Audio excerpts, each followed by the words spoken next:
नमस्कार दोस्तों, स्वागत है आपका हमारे चैनल पर, जहां हम महाभारत के अद्भुत और रहस्यमय युद्ध की गाथा को उजागर करेंगे।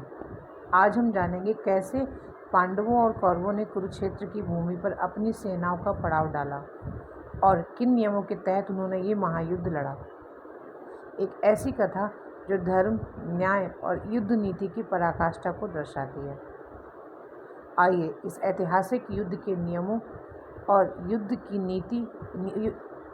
नीति की अद्भुत दुनिया में प्रवेश करें।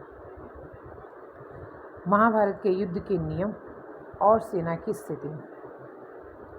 महाभारत युद्ध से पूर्व पांडवों ने अपनी सेना का पड़ाव कुरुक्षेत्र के पश्चिमी क्षेत्र में सरस्वती नदी के दक्षिणी तट पर बसे समंत्र पंचक तीर्थ के पास हिरण्य नदी, सरस्वती नदी सहायक नदी के तट पर डाला। कौरवों ने कुरुक्षेत्र के पूर्वी भाग में वहां से कुछ योजन की दूरी पर एक समतल मैदान में अपना पड़ाव डाला। दोनों ओर के शिविरों में सैनिकों के भोजन और घायलों के इलाज की उत्तम व्यवस्था थी। हाथी, घोड़े और रथों की अलग व्यवस्था थी।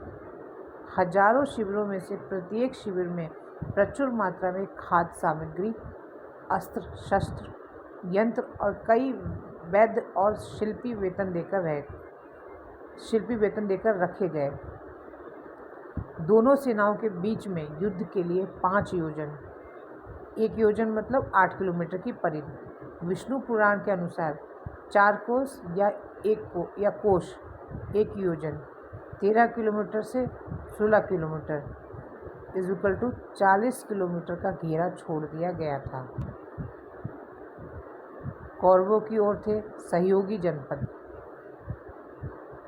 जैसे गांधार, मद्र, सिंध, काम्बोज, कलिंग, सिंघल, दरद, अवीशाह, मागध, पिशाच, कोसल, प्रत्यक्षय, ब्राह्मिक, उद्यच्चय, अंश, पल्लव, सौराष्ट्र, अवंती, निषाद, सूरसेन, शिबी, बसती, पौरव, तुषार, चुचुपदेश,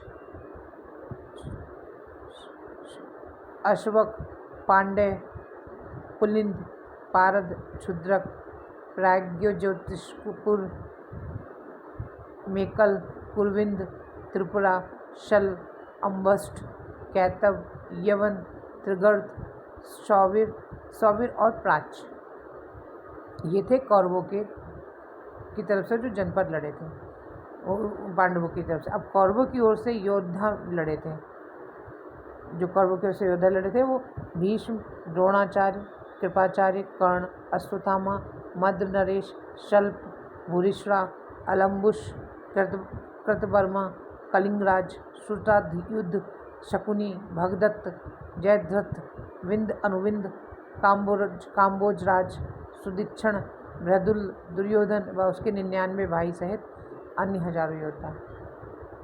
अब आते पांडवों की ओर थे ये जनपद जैसे पांचाल, चेदी, काशी, करुष, मत्स्य, छेदी था, केकय, संजय, दक्षाण, सोमक, क्रंति, अनाप्त, दाशरथ, प्रबधक, अनूपक, किरात, पटच्चर, तितिर, चोल, पांड्य, अग्निवैश्य, हुंड, दानभारी, शबर, उदास।